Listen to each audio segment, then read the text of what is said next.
Cette émission qui donne la parole aux hommes de Dieu, mais aussi aux hommes laïcs pour pouvoir donner leur part dire leur part de vérité, donner leur réponse sur tout ce qui se raconte sur eux, mais aussi sur tout le corps du Christ et dans le pays.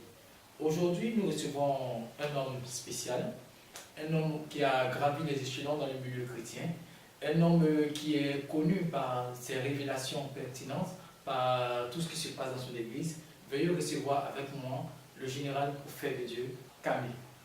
Bonjour. Bonjour. Prophète, est-ce que vous pouvez vous présenter à nos internautes? Shalom à vous, que la grâce et la faveur de Dieu soient sur vous. C'est avec joie qu'on vous reçoit. Je suis le prophète Camille Israël, président des églises tabernacles de la foi en Côte d'Ivoire. Et voilà, donc... De plus en plus aujourd'hui, on a vu l'émanation de nouveaux titres dans le milieu chrétien, tels que général, bishop, révérend, révérend, et on vous appelle aussi général, prophète. Est-ce qu'on peut savoir comment vous avez obtenu ce nom? D'autant plus que certains nous disent que c'est de la fanfaronnade que vous faites, puisque dans la Bible, il n'y a que 5 ministères. Oui, nous savons que dans la Bible, il y a 5 ministères. Il y a le ministère, n'est-ce pas, de pasteur, de prophète, d'apôtre, d'évangéliste et de docteur. Et le titre général, c'est juste un titre honorifique. Parce que, étant, n'est-ce pas, leader d'un ministère, et nous disons que c'est l'intendant de ce ministère-là. Donc, étant le fondateur, c'est juste un titre pour dire que c'est l'intendant, c'est le fondateur, le responsable premier du ministère. Voilà, donc il n'y a rien de particulier là-dedans. Donc, à vous entendre, tout le monde peut s'appeler général? Non, pas tout le monde. Ça dépend d'abord de la position qu'on occupe vis-à-vis, n'est-ce pas, de son peuple, de son église. Et puis, par rapport à cela, étant leader, hein, quand on parle de général, on peut parler du leader de l'église. Voilà. Oui, donc je veux dire, c'est-à-dire tout leader dans une église, toute personne qui a bâti une église, une œuvre, peut avoir le titre de général? Non, pas tout leader qui a bâti l'église. Tout leader qui a bâti l'église avec, n'est-ce pas, plusieurs églises et plusieurs hommes de Dieu sous sa charge. Voilà. Quelle est la différence pour vous entre un général et un bishop? Il n'y a pas de différence entre le bishop ou le général. C'est juste des appellations. Hein. Moi, j'ai choisi de me faire appeler général juste parce que je suis le premier de mon ministère. Sérieusement, prophète, dites-nous, est-ce que ce n'est pas du suivi que vous faites? Parce qu'on a connu le général Kandem Djenedor, on a connu à ce moment sur les réseaux sociaux, on voit beaucoup le général Bakosso. Est-ce que ce n'est pas aussi pour vous donner du coffre que vous avez décidé de vous appeler? Non, pas du tout. Il faut d'abord savoir de quoi on parle. Parce que quand on parle de général, moi je ne dis pas que je suis général de Dieu. Je n'ai jamais dit que je suis général de Dieu. Je suis général prophète. D'accord? Donc général prophète, c'est juste le leader. Étant leader de mon ministère, donc je suis le responsable premier de mon ministère. Voilà. Ok.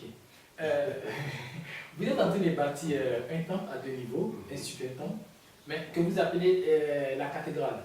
Vous appelez une cathédrale. Nous savons aussi que sur une cathédrale établit un évêque que les anglophones appellent bishop. Est-ce que vous revendiquez aussi ce titre de bishop? Oh, bon, revendiquer, on ne revendique pas. On est bishop parce qu'on est leader de son ministère. C'est ce que je disais tout à l'heure. J'ai préféré, n'est-ce pas, l'appellation générale par rapport au bishop. Mais en réalité, c'est pareil. Hein? Que tu sois général ou bishop, c'est pareil. Parce que c'est celui qui est établi en premier sur un ministère. Mais selon les catholiques, où l'archevêché est très développé, il nous a dit que l'évêque est établi sur plusieurs églises. Aujourd'hui, dites-nous, vous êtes établi sur combien d'églises? Nous sommes établis sur plus de 5 églises. Voilà. L'église à Yopougon, l'église à Trècheville, l'église à Niamant, deux églises à Bobo. Donc voilà, ça fait 5 églises. C'est pas peu pour avoir le titre de bishop? Non, c'est pas peu puisque bishop, il ne faut pas voir le titre bishop comme étant un super titre. c'est juste celui qui est établi, qui a la gestion, n'est-ce pas, la gestion première d'un ministère. Voilà.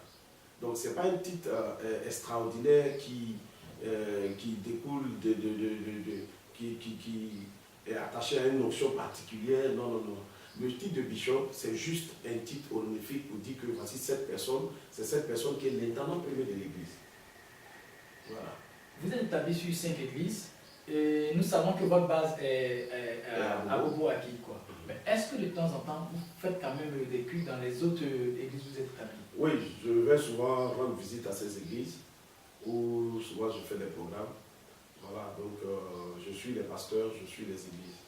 J'ai les rapports des églises, tout et tout. Parlons de votre église à Bobo-Aki, quoi. Chaque jour, on va dire presque chaque jour, il y a plusieurs révélations, plusieurs miracles. Au point même où certains se demandent si vous ne faites pas trop parler de Dieu. Si Dieu ne parle pas, c'est qu'il n'existe pas. Parce qu'une personne qui parle doit, n'est-ce pas, qui existe doit parler. Ok? Et puis, il faut savoir qu'un peuple sans la révélation est un peuple sans frein. Donc, le peuple de Dieu a besoin d'avoir une orientation. Le peuple de Dieu a besoin de savoir, n'est-ce pas, comment marcher pour avoir, n'est-ce pas, la victoire vis-à-vis des œuvres des ténèbres. Donc, il faut que celui qui a l'onction prophétique ait la possibilité, n'est-ce pas, d'orienter le peuple, ait la possibilité de parler au peuple, afin de pouvoir donner au peuple une orientation. D'accord? Donc, si Dieu ne parle pas, le peuple ne peut pas avoir d'orientation. Maintenant, il faut savoir quels sont les ministères. Les ministères diffèrent. Il ne faut pas être pasteur et vouloir être prophète. D'accord? Quand on est prophète, on est, n'est-ce pas, la bouche de Dieu, on donne la pensée de Dieu afin de pouvoir orienter le peuple. Le pasteur vient pour enseigner et pour, comment on appelle ça, pour encadrer l'église. D'accord? L'évangéliste, c'est un gagneur d'âme, donc quelqu'un qui va prêcher et faire venir les âmes. Ok? Le docteur, c'est lui qui donne la profondeur de la parole pour faire asseoir les gens. Donc voilà un peu, chacun a sa particularité. C'est vrai qu'aujourd'hui, tout le monde veut être prophète, mais tout le monde ne peut pas être prophète. Tout le monde ne peut pas être prophète. Voilà, c'est un appel de Dieu. Parmi les 5 ministères, c'est un appel. Et ce ministère a son onction et sa particularité. Vous faites des réceptions les mardis et les vendredis. Vous est-il arrivé que quelqu'un vienne et que vous n'avez pas de parole particulière pour cette personne? Parce qu'on dit que tous ceux, d'après ce qu'on aurait entendu chez les prophètes, pas particulièrement vous, il est dit que tous ceux qui viennent devant eux, ils ont de quoi leur dire comme révélation, comme si c'était du maraboutage. Non, pas forcément. Je pense qu'il faut, faire attention.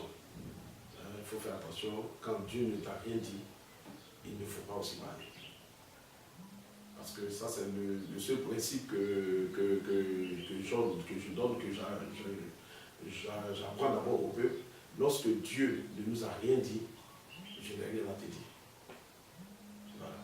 Mais prophète, sérieusement, est-ce que vous particulièrement, quelqu'un est venu vous voir et puis Dieu ne vous a jamais dit? Oui, plusieurs fois. Hein, plusieurs fois. C'est lui qui parle, c'est lui qui a envie de nous dire, qui veut nous dire, vous faites ça, faites ça, faites ça, faites ça. Mais quand il n'a rien dit, on ne peut pas l'inventer. Vous savez, la seule chose sur ça, la seule chose que je dis toujours aux gens, c'est que je refuse d'avoir honte devant les gens. C'est-à-dire quoi? C'est-à-dire que je ne peux pas dire à quelqu'un ce que Dieu ne m'a pas dit. Parce que si Dieu ne m'a pas dit que je te dis que tu seras béni dans telle ou dans telle période, la période va arriver forcément. Je me souviens, j'ai parlé avec un monsieur une fois qui m'a dit, il est déçu des pasteurs. Et je lui ai dit pourquoi. Il est déçu des prophètes. Je lui ai dit, mais pourquoi?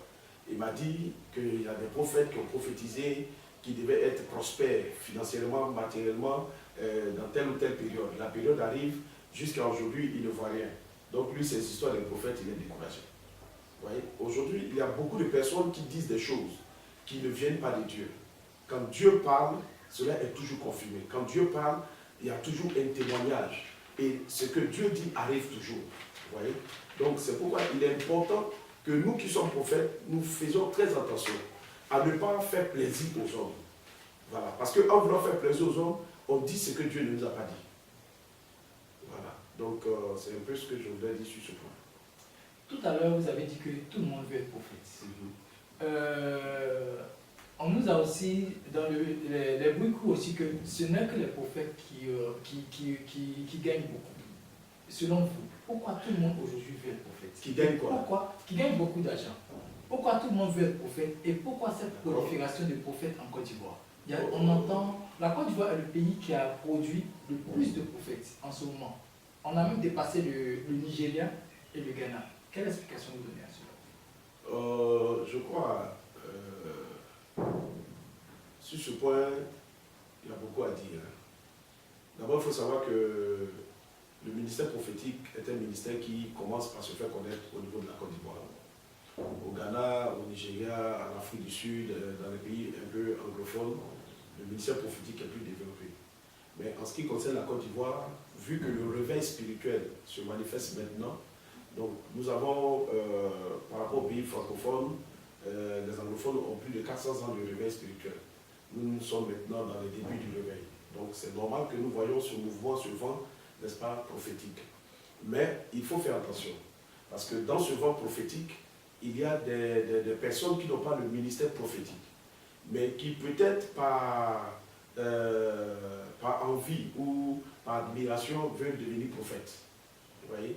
Et c'est là le danger. Parce que quand tu n'es pas prophète, que tu portes le titre de prophète, tu seras obligé de dire des choses qui ne sont pas de Dieu.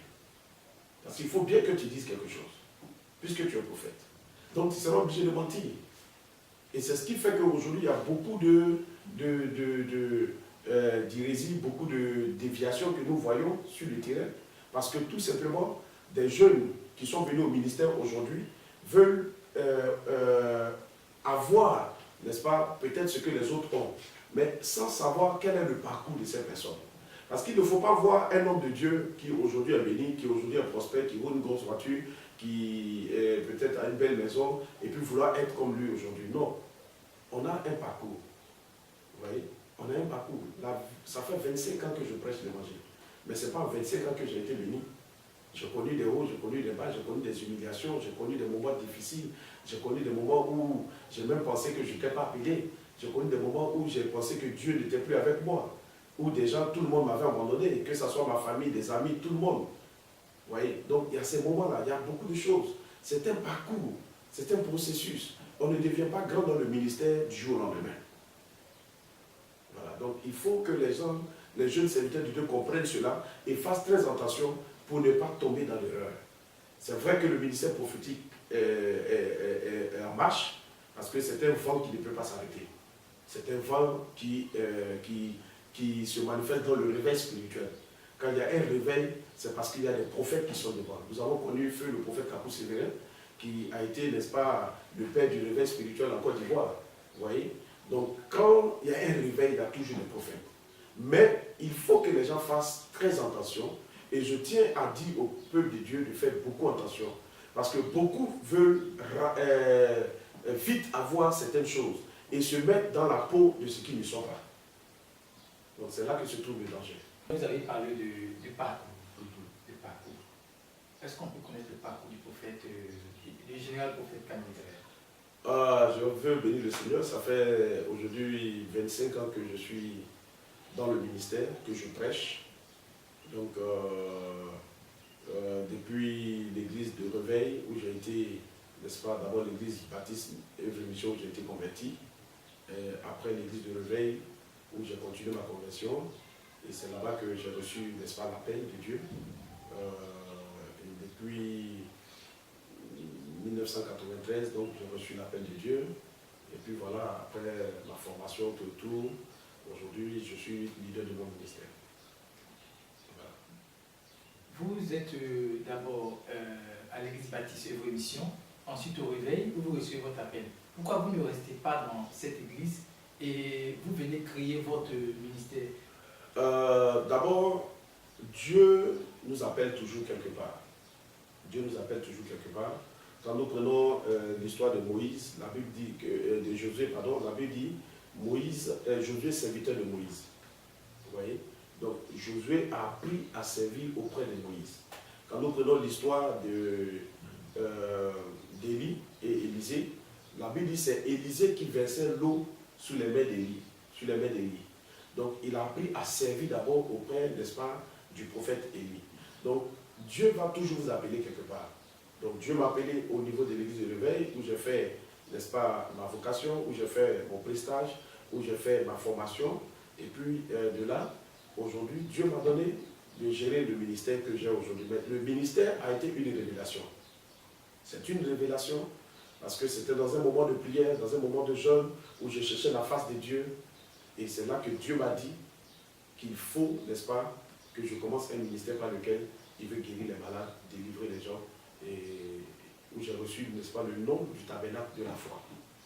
En fait, beaucoup de témoignages dans vos églises sont basés sur l'utilisation d'eau que vous vendez.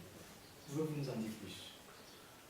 L'action d'eau m'a été révélée dans un moment de jeûne de 10 jours. D'accord? Dans un moment de jeûne de 10 jours. Et c'est au 7e jour du jeûne que l'Esprit de Dieu s'est révélé à moi. Aujourd'hui, je bénis le Seigneur par la grâce de Dieu. Depuis que nous avons commencé cette action, nous voyons que plusieurs prophètes, plusieurs pasteurs, plusieurs hommes de Dieu exercent, n'est-ce pas, avec l'eau. Mais de façon personnelle, l'action d'eau m'a été révélée dans un moment de jeûne de 10 jours. Et au 7e jour, le Seigneur m'a dit, tu prieras sur l'eau et toute personne malade qui boira de cette eau sera guérie. Et le Seigneur m'a dit, toute femme stérile qui boira de cette eau va concevoir. Il m'a donné des instructions qui ont été claires. Ok? Et depuis que nous faisons cette action-là, nous avons vu la main de Dieu se manifester. Nous avons vu la main de Dieu agir. Nous avons vu Dieu guérir des personnes de façon extraordinaire, des gens qui ont été condamnés par la médecine, des gens qui avaient des cancers. Je me souviens qu'une dame est venue ici, elle avait un cancer de cœur. Et la médecine avait condamné la dame à la mort. Et c'est une autre qui j'avais prié, qui elle aussi avait utilisé l'eau et qui est tombée enceinte, qui lui a parlé de notre ministère. Elle vit à Pogboy, qui lui a parlé de notre ministère. Et la dame est venue nous rencontrer. Et quand la dame est venue, elle a exposé la situation. Je lui ai dit non, le Dieu que nous servons n'a pas encore dit son dernier mot. Et le Seigneur m'a dit de bénir 6 bouteilles d'eau et de lui donner les bouteilles d'eau. Et ce sont ces 6 bouteilles d'eau-là, elle a commencé à utiliser. Quand elle venait, elle vomissait le sang.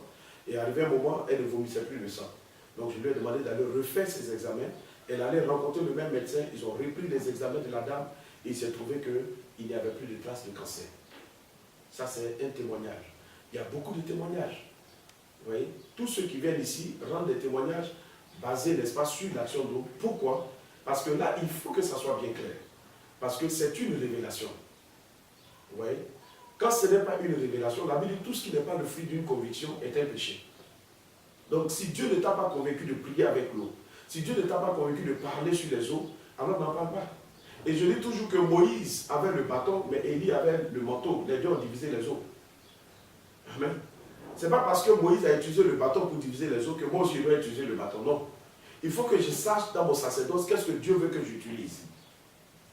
Voilà. Aujourd'hui, nous faisons du suivisme. Moi, j'ai reçu l'action d'eau de façon précise, de façon claire, en ce qui concerne, n'est-ce pas, le miracle que Dieu veut établir dans la vie des gens au travers d'un moment de prière. Et c'est dans un moment de jeûne que j'ai reçu cette, n'est-ce pas, cette directive du Seigneur. Au fait, excusez-moi, je vous regarde droit dans les yeux. Vos détracteurs disent que c'est de la pure escroquerie que vous faites, que c'est de l'idolâtrie que vous faites avec cette eau, parce que vous la vendez et que logiquement vous aurez dû, s'il faut la donner, vous la donnez, mais non seulement vous la vendez pour vous enrichir, et en plus de ça, vous faites des micmacs, que c'est des mises en scène que vous faites comme des témoignages pour convaincre les gens à acheter votre eau. Ok, je crois, Dieu est vivant et les âmes, les personnes qui reçoivent ces eaux aussi sont vivantes. Donc elles sont là, on peut venir leur poser des questions, faire des enquêtes pour savoir si ce qu'on dit est vrai ou faux. Vous savez, on ne vous dira jamais que ce que vous faites est bon. Ça, c'est la nature de l'homme. Voilà. La nature de l'homme est toujours de condamner ou toujours de combattre ce qui progresse. Vous savez, lorsque je me souviens, en 2014 précisément, j'avais pratiquement tout perdu. Tout. J'avais même perdu l'église où je priais parce que un autre pasteur est passé derrière nous, un pasteur que nous connaissons, qui est passé derrière nous, pour faire une autre proposition, n'est-ce pas, à la famille qui nous louait le local. Donc, on nous a demandé de libérer le local. Nous avons libéré, mais nous n'avons plus de lieu de prière. Les fidèles se sont dispersés et le temps de retrouver un autre lieu de prière, on était pratiquement à moins de 30 personnes. Vous voyez? Mais en ce moment-là, personne ne disait que le prophète Kamé était un sorcier. Personne ne disait que le prophète Kamé était l'escroc. Personne ne disait que le prophète Kamé n'est pas clair. Comme on le dit en Côte d'Ivoire, tel n'est pas clair, tel ci est clair. Donc personne. Pourquoi? Parce que je traversais des moments difficiles. Ouais. Mais quand Dieu il est fidèle. Dieu est fidèle envers ses serviteurs. Et que Dieu commence à t'élever en Côte d'Ivoire, ce qu'on ne veut pas voir, on ne veut pas voir un ministère qui prospère. Et ça, c'est le danger de la Côte d'Ivoire. Quand le ministère prospère, on va trouver que non, il allait toucher, non, il n'est pas clair. Certains disent même que je suis allé au Ghana. Je ne connais pas le Ghana. Je ne connais pas le Ghana.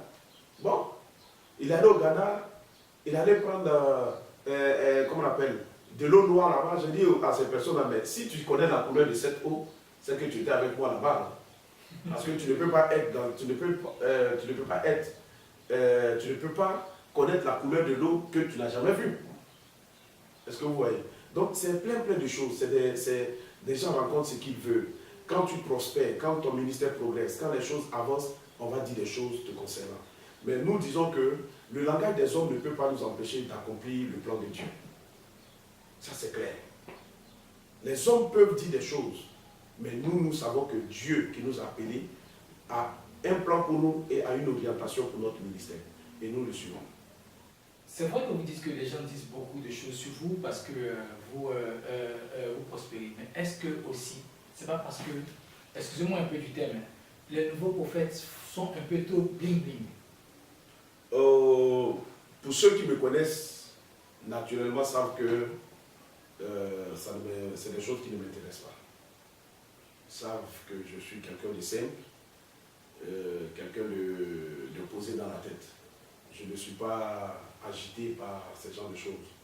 Voilà, donc pour dire que peut-être parce qu'on se fait voir, on se montre, non. Voilà, moi je suis quelqu'un de posé, quelqu'un de tranquille, je sais ce que je veux. Mais il faut, excuse-moi, il faut dire qu'il y a un danger qui guette ou au niveau de la Côte d'Ivoire, c'est le fait que tout ce qui est bon est attribué au diable.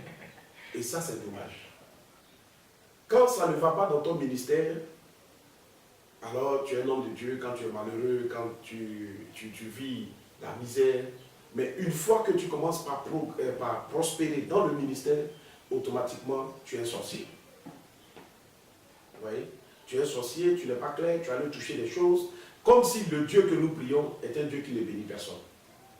Alors moi, je ne peux pas comprendre que des pasteurs puissent prêcher que Dieu bénit et en même temps condamner la bénédiction. Ça, c'est bizarre. Alors, si je prêche que Dieu bénit et que mon frère est béni, je dois être content de voir que le Dieu que je prêche est vraiment vivant dans la vie de mon frère. Mais pourquoi est-ce que je peux encore parler du Dieu qui bénit et à la fois condamner la bénédiction? Ça veut dire qu'il y a un problème de jalousie, il y a un problème, n'est-ce pas, de méchanceté, parce qu'il faut le reconnaître, l'Église en Côte d'Ivoire a un problème de méchanceté. Les cœurs ne sont pas, n'est-ce pas, favorables à la bénédiction de son frère. Et ça, c'est, et je le dis clairement, les pasteurs doivent se repentir. Les pasteurs doivent se repentir parce que ce sont les pasteurs qui alimentent ce genre de choses. Et aujourd'hui, nous voyons que le monde païen s'est attaché à ça. Et on a tellement dénigré les pasteurs, que ce soit sur les réseaux sociaux, on a commencé par dénigrer nous-mêmes nos pasteurs. Mais aujourd'hui, qui va croire en nous? Quelle est l'église évangélique aujourd'hui qui est crédible devant le monde païen? Quel est le pasteur aujourd'hui qui est crédible devant le monde païen? Puisque tout le monde a été condamné, tout le monde est sorcier, tout le monde est franc-maçon. Hein? D'autres ont attribué certains hommes de Dieu comme étant des francs-maçons, d'autres comme étant des PD. On a tout ça. Vous voyez?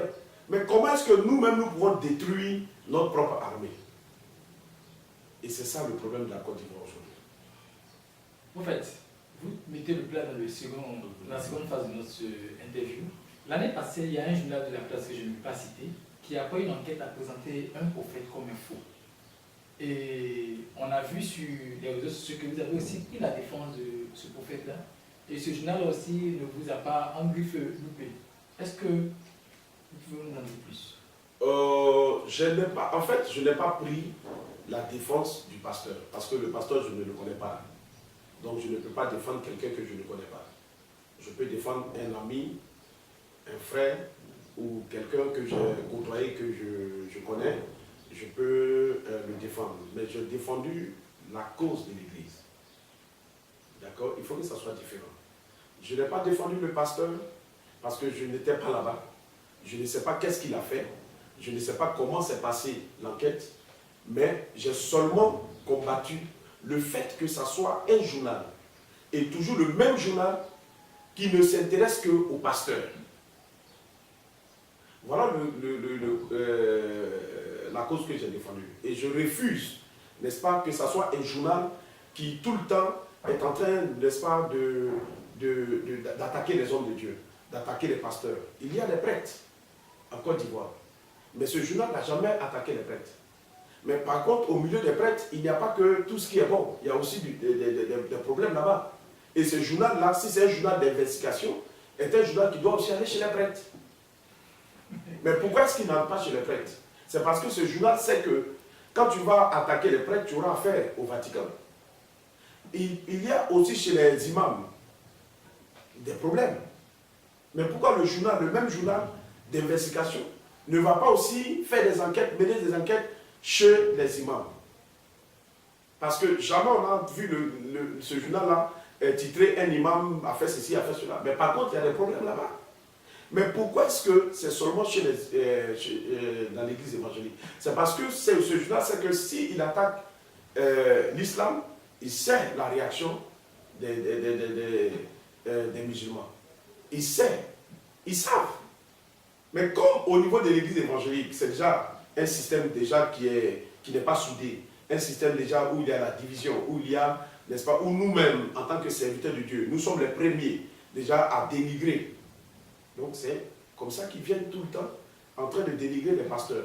Et je dis que je ne suis pas d'accord avec cette façon de faire, pas parce qu'ils ont attaqué un pasteur, mais parce qu'ils brisent la foi des fidèles. Ce n'est pas parce qu'il y a des faux billets de 10 000 qu'on n'utilise pas les bons billets de 10 000. Mais voilà. Okay. Donc, quand même, vous êtes d'accord qu'il y a des faux prophètes? Mais je l'ai dit tout à l'heure, je dis que plusieurs personnes sont entrées dans le milieu. Sont entrées dans le milieu. Pourquoi? Parce qu'ils ont vu un autre homme de Dieu, peut-être, qui est béni, qui par son ministère, Dieu l'a élevé. Donc, ils veulent être aussi comme lui.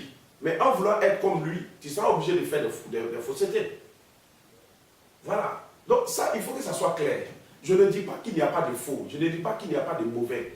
Mais je dis qu'il ne faut pas que ce journal continue d'attaquer que les pasteurs. Il faut les s'orienter aussi ailleurs. Voilà. Ok. Voilà le combat. Sinon, je n'ai pas protégé le pasteur, je ne le connais pas. Je ne sais pas qui il est, je ne sais pas où est son église. Je ne peux pas le protéger, je ne peux pas le défendre, mais je défends l'église en Côte d'Ivoire. Parce qu'en faisant ce genre de choses, en disant ce genre de choses, nous sommes en train de briser la foi de ceux que nous convertissons. Et c'est ça qui est le danger. Voilà. Mais homme de Dieu, tout à l'heure vous avez dit que le problème chez les évangéliques, c'est parce que les hommes de Dieu évangéliques même s'attaquent entre eux. Est-ce que vous pouvez nous dire pourquoi chez les évangéliques, vous n'êtes pas assez unis, comme chez les catholiques, comme chez les imams? Pourquoi vous ne vous couvrez pas les uns les autres? Est-ce que vous pouvez nous expliquer? Oui, je pense que c'est d'abord un principe qui nous manque. Et ce principe-là, c'est le principe des pères. Vous savez, quand vous allez par exemple dans les pays anglophones, chaque leader a un leader. Donc chaque leader a un père.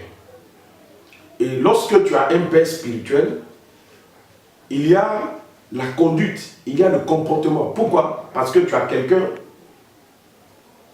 vis-à-vis de qui tu as des comptes à rendre. Donc ce qui fait que ton comportement et ta conduite est mesuré. Mais ici en Côte d'Ivoire, aujourd'hui, beaucoup d'hommes de Dieu, beaucoup de pasteurs, beaucoup de jeunes pasteurs exercent le ministère sans père spirituel. Et ça, c'est le danger de la Côte d'Ivoire. Donc, ce qui fait que tout le monde dit ce qu'il veut. Moi, depuis que je suis serviteur de Dieu, lorsque je fais mes posts sur les réseaux sociaux, c'est pour, n'est-ce pas, présenter le travail que nous faisons, dans le but de gagner des âmes. Jamais je me suis assis pour dénigrer un pasteur. Jamais je me suis assis pour parler de tel homme de Dieu, n'est pas ceci, n'est pas cela. Ça ne m'intéresse pas. Ce qui m'intéresse, est-ce que les âmes sont sauvées? Est-ce que le royaume de Dieu avance? Est-ce que l'Église en Côte d'Ivoire progresse? Voilà ce qui doit nous intéresser.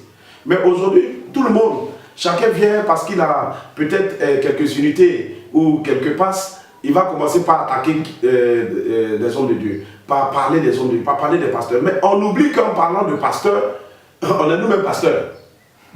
Donc il ne faut pas croire que parce que tu parles de ton frère et que toi tu es juste. Ça c'est la plus grosse erreur. Vous-même, qui est votre père spirituel? Sois béni. Voilà, mon père spirituel, c'est le bishop Mia Léon, que tout le monde connaît en Côte d'Ivoire. D'accord? C'est lui qui est mon mentor, c'est lui qui est mon père spirituel. Tout à l'heure, vous avez dit que vous avez été converti à l'église baptiste du révérend docteur Dion Robert. Vous étiez ensuite au réveil. Et comment se fait-il que de ces deux églises-là, votre père spirituel soit ailleurs, qui n'est pas de ces deux églises-là? Est-ce que vous pouvez nous expliquer ça?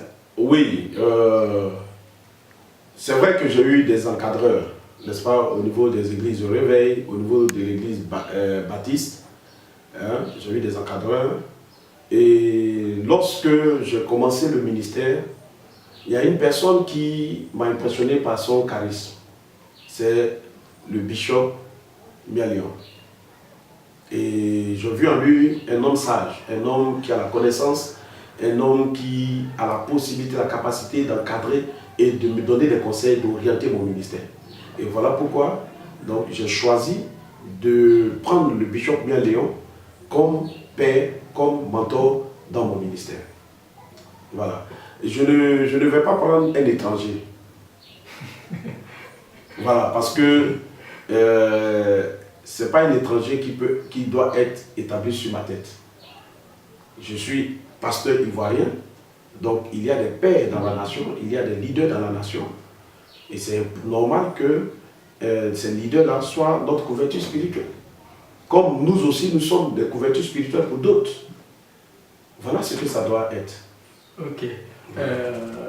On a parlé des hommes de Dieu tout à l'heure. Quels sont vos rapports avec les hommes de Dieu de Côte d'Ivoire? Avec tous les hommes de Dieu, par la grâce de Dieu, je n'ai pas de problème parce que j'ai un principe de vie. Je ne veux pas m'occuper, n'est-ce pas, de la vie des autres. Tout à l'heure, vous avez dit que vous ne vous mêlez pas de la vie des hommes de Dieu, c'est ce qui fait que vous êtes tranquille. Est-ce que ce n'est pas fuir vos responsabilités? En tant que prophète de l'Éternel, si vous reconnaissez que quelqu'un est dans du faux, est-ce qu'il ne serait pas mieux d'aller dire à la personne que ce que tu es en train de faire c'est dans le faux, ou de conseiller aux gens d'y aller, que de rester dans votre coin pour dire je ne m'occupe pas, ça ne m'intéresse pas? Oui, non, personnellement, il y a des gens qui sont venus me voir, qui sont venus à mon bureau. Voilà, homme de Dieu, vraiment, on voit le ministère, on voit comment Dieu bénit ton ministère. Dis-nous vraiment qu'est-ce qu'on doit faire pour que nous aussi on puisse réussir notre ministère. Je leur ai dit c'est la foi et la consécration. Ils ont dit non, c'est pas ça, il y a quelque chose. Il faut que tu nous montres le secret. Je leur ai dit moi, mon secret c'est la prière. Mon secret c'est la consécration et mon secret c'est la foi. Moi je suis un homme de foi. Des gens vont voir des hommes de Dieu, soit disant ils leur font des offrandes, pour qu'ils les impactent, pour ouvrir les yeux ou pour leur donner de la croyance. Est-ce que cela vous est arrivé aussi? Oui, il y a des hommes de Dieu qui sont venus me voir pour que je prie pour eux. Et puis, voilà, je priais pour certains, Dieu bénit leur ministère aujourd'hui. J'ai des fils spirituels qui, par la grâce de Dieu, ont des grands ministères. Vous avez le prophète Emmanuel Kokora, qui fait un très bon travail, mais que je suis, que j'encadre. Voilà, donc je veux déjà saluer mon fils là, qui fait un très bon travail, et c'est quelqu'un que j'aime beaucoup, parce qu'il est humble, et il suit les instructions que je lui donne, il me fait toujours les rapports de son travail, J'ai mon fils Oli David, qui lui aussi fait un bon travail au niveau de Yopougon, qui a une grande église au niveau de Paris. Je voudrais aussi l'encourager et le saluer. J'ai plusieurs fils comme ça qui, dans la foi, font un grand travail. Vous voyez? Alors, il y en a qui viennent, des jeunes serviteurs de Dieu qui veulent qu'on les impacte, qui viennent faire des offrandes pour qu'on prie pour eux. Mais ce que je voulais dire, que le plus important ici, c'est la consécration avec Dieu. C'est ça qui est le plus important. Et il faut savoir à quoi Dieu t'appelle.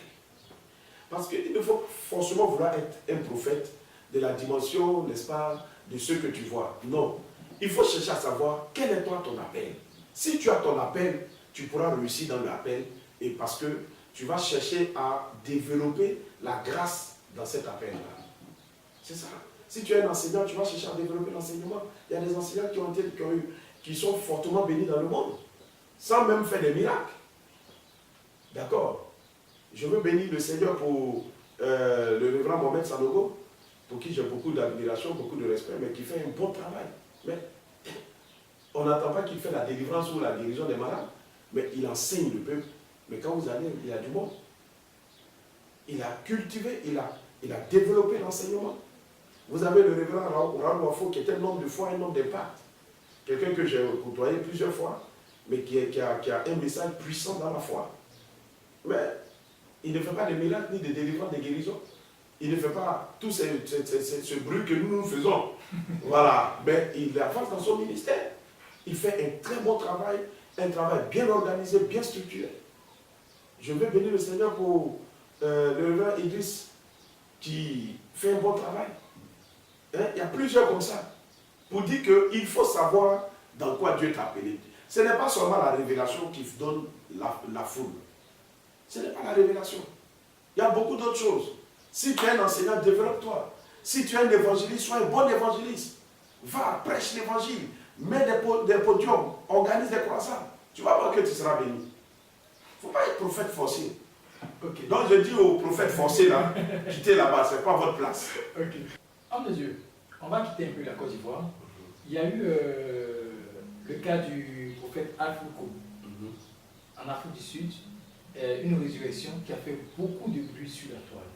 Et je pense que plusieurs se sont saisis de cette affaire en Côte d'Ivoire pour encore attaquer le ministère prophétique. Tous les prophètes vous disent, c'est le micmac.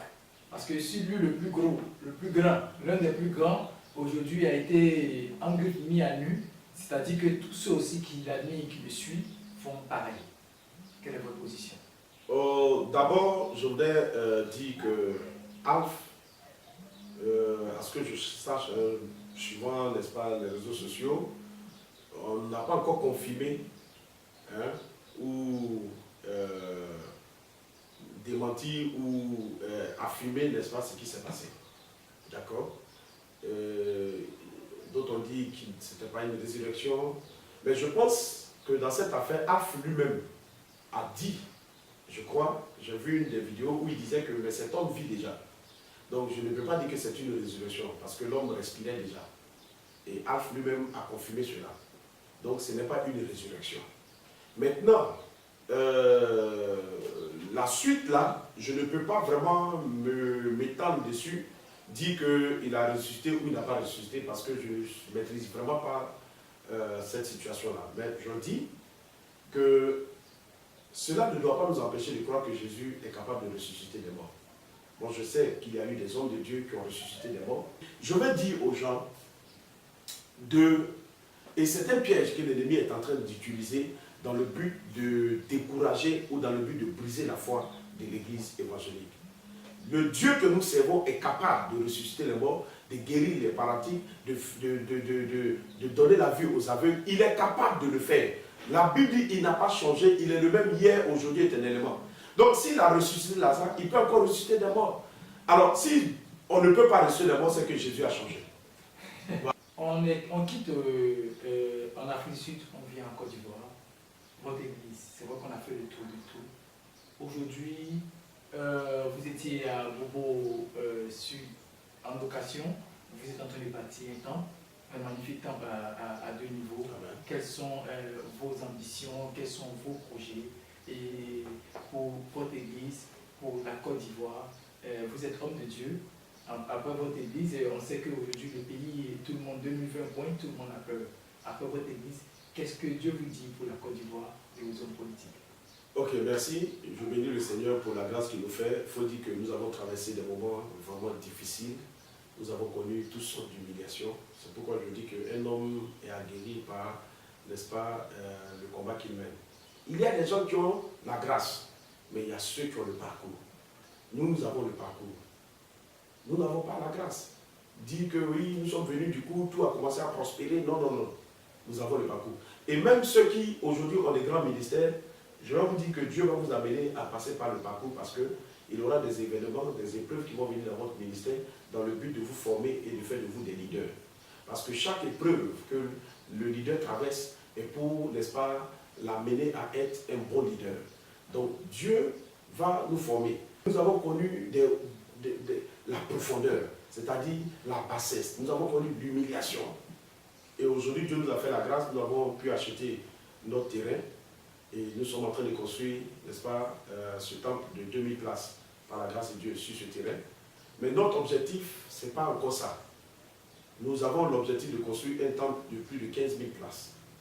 Et par la grâce de Dieu, nous sommes en train de négocier déjà un terrain, un îlot de 7 lots, sur lequel nous allons donc construire, n'est-ce pas, ce grand temple-là.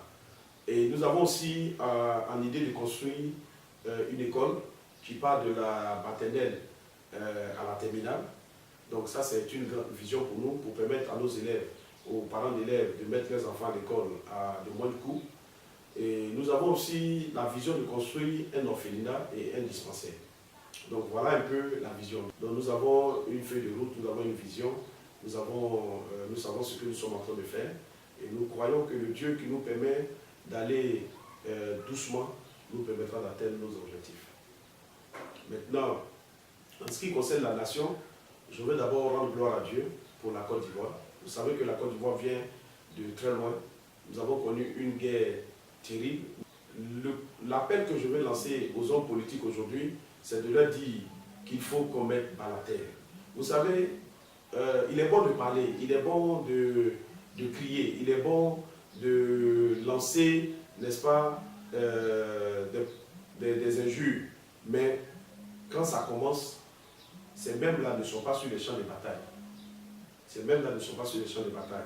Donc je voudrais dire aux Ivoiriens qu'aujourd'hui, l'heure est à la réconciliation. Il faut qu'on surmonte tout ce que nous avons vécu, qu'on surmonte toutes ces choses-là pour nous réconcilier. Aujourd'hui, les autres nations prospèrent. Aujourd'hui, les gens sont pressés pour aller en Europe. Mais pourquoi vous allez en Europe? Vous allez en Europe parce que les Européens sont unis là-bas. Même quand ils cassent, allez voir la France. Quand ils finissent de brûler les pneus, de brûler les choses, le lendemain, quand vous repassez sur les champs, vous avez l'impression qu'il n'y a pas eu d'événement là. C'est pas comme nous. Hein. Donc il faut qu'on s'unisse, qu'on soit du sud, du nord, de l'est, de l'ouest. Nous sommes des Ivoiriens. Maintenant, je vais dire aux prophètes, les super prophètes qui prophétisent toujours la guerre en Côte d'Ivoire. La Côte d'Ivoire n'est pas le pays qui vit dans le péché le plus au monde. Aux États-Unis, là, il y a des PD. Aux États-Unis, il y a des homosexuels. Aux États-Unis, les homosexuels même se marient. En Côte d'Ivoire, on n'a jamais eu un homosexuel se marier. Mais pourquoi Dieu ne frappe pas les États-Unis? On n'a jamais eu en France les homosexuels se marient. Pourquoi Dieu ne va pas les frapper? Là-bas, c'est Sodome et Gomorrhe même. Mais nous, en Côte d'Ivoire, là, pourquoi toujours vous prophétisez le malheur? Pourquoi toujours vous prophétisez la guerre? Quand la guerre viendra, là, prophète que tu es, là, ça va t'atteindre. Donc, je pense qu'on a mieux à prier pour dire à Dieu, amène la paix dans ce pays, que de prophétiser la mort sur les Ivoiriens. Que Dieu nous bénisse. En fait, nous sommes au thème de notre émission. Nous avons tous survolé l'actualité religieuse, politique et même du monde. Qu'est-ce que vous voulez que tous ceux qui vont regarder cette émission retiennent de cette émission et aussi de vous? Ce que je veux qu'ils retiennent, c'est que Jésus n'a pas changé. Il est le même. Et ce qu'il a pu faire au temps des apôtres, il est capable encore de le faire aujourd'hui. Et nous avons des grands hommes de Dieu qui, par leur ministère, impactent des vies. Je veux bénir le Seigneur pour l'homme de Dieu pour qui j'ai beaucoup de respect, Christ Oyakhilome. Nous avons Tibi Joshua au Nigeria, nous avons le père Duncan Williams, nous avons, comment il s'appelle, Papa David Oyedepo. Nous avons en Côte d'Ivoire un homme qui a une onction terrible, qui est un père pour qui j'ai beaucoup de respect aussi, c'est Papa Kassida Zito. Je voudrais bénir le Seigneur pour tous ces grands hommes de Dieu qui nous ont impactés par leur ministère. Et je voudrais dire que Jésus peut encore se glorifier dans nos nations. Et que nous devons croire. C'est vrai, le diable utilise les réseaux sociaux. Le diable utilise certains hommes de Dieu pour dénigrer d'autres hommes de Dieu. Ça, c'est le plan de l'ennemi. Mais nous ne devons pas perdre la vision. La vision, c'est de gagner des âmes pour le royaume. Et nous disons que en Côte d'Ivoire, Dieu a suscité une génération qui est en train, n'est-ce pas, de faire un bon travail. Il faut les encourager. Il faut encourager Dadi Shekinaël. Il ne faut pas le condamner. Le prophète Koné, qui à Yokoubo est en train de faire un grand travail. Je veux bénir Dieu pour le général, n'est-ce pas, l'évêque général Koné, que Dieu te bénisse. Je veux bénir le Seigneur pour mon ami et frère, le prophète Olivier Gawa, qui est en train de faire un grand travail sur Cocody. Il faut les encourager. Vous voyez, que Dieu bénisse mon frère. Je veux bénir mon alliance, l'homme que j'aime beaucoup, le prophète, le bishop César Cassier, que Dieu te bénisse. C'est des amis, c'est des frères, mais qui font du bon travail. Quand c'est bon, il faut encourager la personne. Il ne faut pas toujours être en train de condamner, en train de voir le diable ici, il a fait alliance, il a fait sorcellerie, il n'est pas ceci, il est franc-maçon. Écoutez, partout il y a du faux, partout aussi il y a du vrai. Donc, ce n'est pas que